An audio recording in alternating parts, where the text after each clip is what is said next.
கண்மணி அன்போடு காதலன் நான் எழுதும் கடிதமே. பாட்டாவே படிச்சிட்டியா?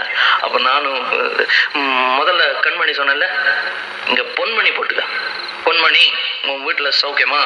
நான் இங்க சௌக்கியம். பொன்மணி, உன் வீட்டில் சௌக்கியமா? நான் இங்கு சௌக்கியமே. உன்னை நினைச்சு பார்க்கும்போது கவிதை மனசுல அருவி மாதிரி கொட்டுது. ஆனா அதை எழுதணும்னு உட்காந்தா அந்த எழுத்துதான் வார்த்தை.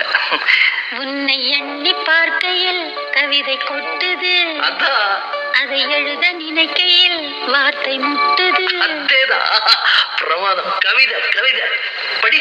கண்மணி